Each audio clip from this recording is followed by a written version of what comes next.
नमस्कार दोस्तों, good morning and welcome to this election results day. As you know, जैसे कि आप जानते हैं, आज हरियाणा और जम्मू कश्मीर दोनों जगह पर चुनाव के नतीजे हम सबके सामने आने वाले हैं। 8 बजे से लेकर अब तक काउंटिंग की गिनती शुरू हो चुकी है और अभी जैसे कि आप देख रहे हैं, ये एक चैनल है जहां पर ट्रेंड्स अभी लाइव आ रहे हैं।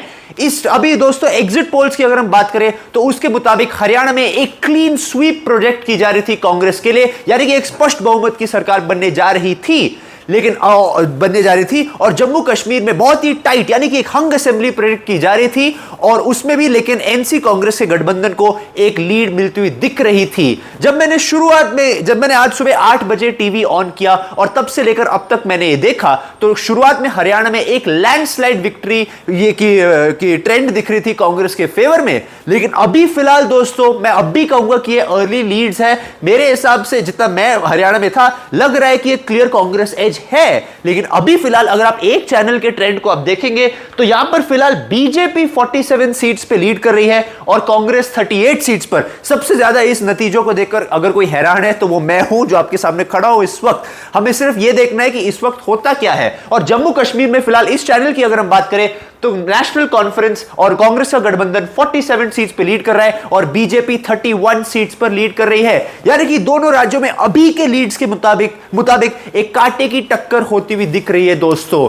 अभी मैं कहूंगा कि करीब 12 बजे, जैसे कि मैं हर चुनाव में कहता हूं, करीब 12 बजे के आसपास यह बात तय हो जाएगी कि आखिर अब की बार किसके फेवर में लीड्स ज्यादातर कंसोलिडेट होते हुए दिख रहे हैं और अब की बार किसकी सरकार। लेकिन दोस्तों अब से कुछ ही मिनटों में मैं उन स्पेसिफिक कॉन्स्टिट्यूएंसीज के बारे में बात करना चाहूंगा हरियाणा में, जहां पर मैं खुद जमीन पर था और जहां पर खुद मैंने वहां लोगों से बात किया। बस कुछ ही मिनटों में मैं फिर आपके साथ जुड़ूंगा। लेकिन दोस्तों मैं आपसे फिर एक बार फिर कहना चाहूंगा कि जो अर्ली लीड्स है, चाहे वो किसी भी पार्टी के फेवर में हो, चाहे बीजेपी के फेवर में हो या कांग्रेस के फेवर में हो, हमें किसी भी लीड्स को लेकर हमें एकदम सेलिब्रेट करना नहीं चाहिए। किसी को भी जो ये देख रहा है, चाहे आप किसी भी पार्टी का समर्थन करते हो, बस कुछ ही मिनटों में और करीब 12 बजे तक ये बात स्पष्ट हो जाएगा कि अब की बार किसकी सरकार। With camera person Anoop Sapra. Welcome back viewers, एक बार फिर से अब मैं हरियाणा में उन स्पेसिफिक कॉन्स्टिट्यूएंसीज के बारे में बात करना चाहूंगा जहां पर मैं खुद ग्राउंड पे था और जहां से खुद मैंने इस चुनाव को समझने की कोशिश की थी। सबसे पहले अगर मैं जुलाना की बात करूं तो यहां पे अर्ली ट्रेंड्स में कांग्रेस की विनेश फोगाट जो है वो बीजेपी के योगेश बैरागी से लीड कर रही है। She is the leading candidate in Julana as per early trends, although we do not still have any data from the election commission of India about who is leading with what number of votes. Then viewers, one very shocking trend which is coming in is that Bhupender Hooda, the Congress's chief and the CM face in Haryana, he is trailing from Gari Sampla Kiloi constituency. This is really shocking viewers. I would again say this is early leads, but if this अगर ऐसा ही होता है तो ये कहीं ना कहीं एक सवालिया निशान है उन पर, क्योंकि वही इस बार कांग्रेस के फेस थे और लग रहा था कि उनकी आंधी चल रही है हरियाणा में। लेकिन अगर ऐसा नहीं हुआ और वो हारते हैं तो फिर आखिर क्या इसका निष्कर्ष निकाला जाता है, ये हमें देखना होगा। इसके बाद पंचकुला, जहां पर मेरी सबसे पहले रिपोर्ट हुई थी, वहां पर कांग्रेस के जो कैंडिडेट है चंद्र मोहन, वो अर्ली ट्रेंड्स में बीजेपी के ज्ञानचंद गुप्ता जो 2 टाइम वहां से एमएलए, उन पे लीड कर रहे थे। लेकिन अभी फिलहाल हमारे पास जानकारी नहीं है कि वहां पर आखिर उस सीट पर आखिर क्या चल रहा है।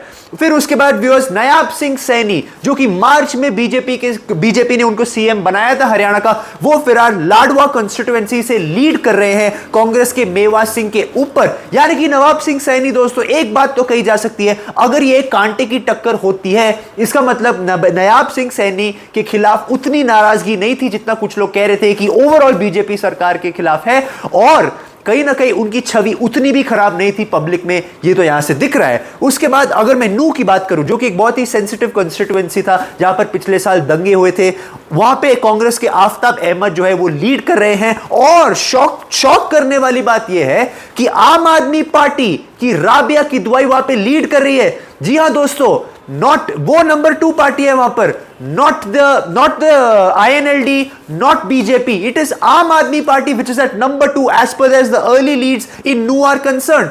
दूसरा और आखिरी दोस्तों, गुआना जहां पर मैं गया था, जहां पर प्रधानमंत्री मोदी की एक रैली भी हुई थी, अभी फिलहाल वहां पर हमारे पास खबर नहीं है कि वहां पर आखिर क्या चल रहा है। कुछ ही क्षणों में हम उम्मीद करते हैं कि इलेक्शन कमीशन ऑफ इंडिया अपने वेबसाइट पर लाइव ट्रेंड्स हमें देगा। लेकिन एक और बात दोस्तों मैं आपसे कहना चाहूंगा कि जम्मू एंड कश्मीर, इस चैनल के हिसाब से जम्मू एंड कश्मीर में नेशनल कॉन्फ्रेंस और कांग्रेस का गठबंधन 50 सीटों पर लीड कर रहा है और यह काफी टाइम तक ऐसा ही है।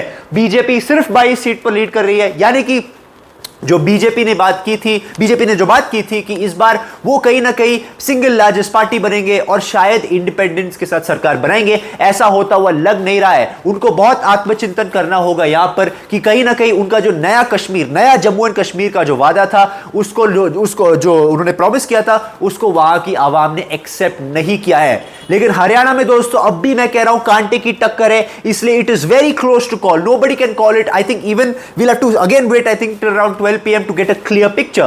I still feel viewers कि ये अर्ली ट्रेंड्स है। हरियाणा में 52 सीट्स पर बीजेपी लीड कर रही है, ये सोचना भी नामुमकिन लग रहा था कुछ टाइम पहले, और कांग्रेस 33 पर आई है इस चैनल के लीड्स के हिसाब से। हालांकि अगर आप हर चैनल को अगर आप ऊपर नीचे करेंगे तो हर चैनल पे अलग अलग लीड्स दिख रही है। कुछ ही मिनटों में दोस्तों मैं फिर आपसे जुड़ूंगा और मेरी आप ऑन पॉपुलर डिमांड ये कोशिश रहेगी कि मैं लाइव टेलीकास्ट, एक लाइव भी आपके सामने आऊं, या तो इंस्टाग्राम पे या यूट्यूब पर, with camera person Anoop Dutt Sapra.